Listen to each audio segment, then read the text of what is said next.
Assalamualaikum warahmatullahi wabarakatuh. Perkenalkan, nama saya Silvi Indria dengan NIM 0704211014 ingin mempresentasikan dari hasil tugas saya, yaitu adalah tugas UAS dari matkul biofisika, yang dimana saya akan membahas tentang mekanisme kerja kelistrikan pada sistem saraf manusia. Bidang yang khusus mempelajari tentang aliran impuls listrik pada tubuh manusia adalah biolistrik. Nah, apa sebenarnya itu biolistrik? Biolistrik adalah daya listrik atau daya hidup listrik yang terdiri dari pancaran elektron-elektron yang keluar dari setiap titik tubuh atau titik energi dan muncul akibat adanya rangsangan penginderaan. Di dalam tubuh manusia mengandung dua ion, yaitu ion positif dan ion negatif. Ion penyebab muatan negatif adalah ion tubuh manusia adalah Ci, dan ion penyebab muatan positif adalah Ca2+ positif dan Na2+. Bagaimana sebenarnya proses kelistrikan pada sel saraf ya? Ada yang pertama, saat neurotransmitter dilepas dari ujung akson suatu sel saraf ke dendrit pada sel saraf lain, maka impuls akan diteruskan ke sel saraf berikutnya. Impuls ini akan membaca ion Na+ yang awalnya terdapat di luar membran action menjadi masuk ke dalam membran action. Dan membran dalam action menjadi lebih positif saat menerima rangsangan listrik atau impuls. Impuls kemudian akan mengalir atau bergerak di sepanjang membran dan membran akson ini hingga akhir ujung sel saraf. Dan saat rangsangan telah mencapai ujung sel, maka sel saraf ini neurotransmitter akan dilepas lalu kembali menuju sel saraf lain atau sel tujuan, dan tegangan listrik pada sel saraf berdasarkan keberadaan impuls tersebut. Nah, sebenarnya apa itu neurotransmitter? Itu adalah senyawa kimia dalam tubuh yang bertugas untuk menyampaikan pesan antara satu sel saraf atau neuron ke saraf target. Dan sel saraf target ini dapat berada di otot, di berbagai kelenjar dan bagian dalam lainnya di dalam tubuh.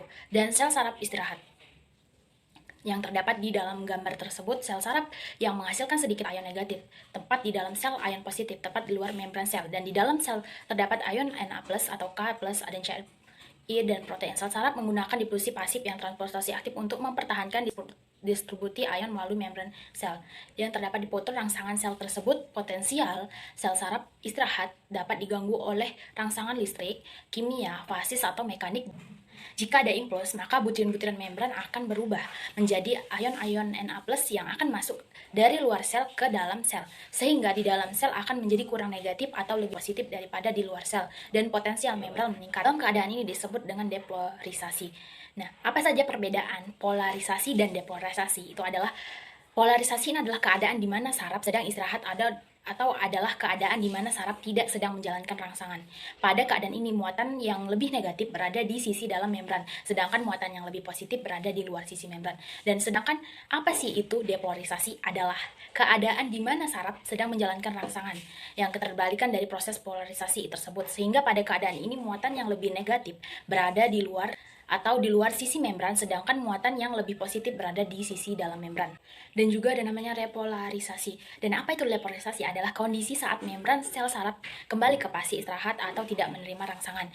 Dan ketika ion Na+ dipompa keluar sel oleh pompa Na+, dan ion K+ dipompa ke dalam sel oleh pompa K+, ini di dalam sel disebut dengan elektronegatif, dan di luar sel disebut dengan elektropositif. Ketika adanya rangsangan, maka gerbang ion Na+ terbuka sehingga ion Na+ ini bergerak masuk ke dalam sel dan Ka+ keluar dalam sel. Ini di dalam sel disebut dengan elektropositif dan di luar sel disebut dengan elektronegatif.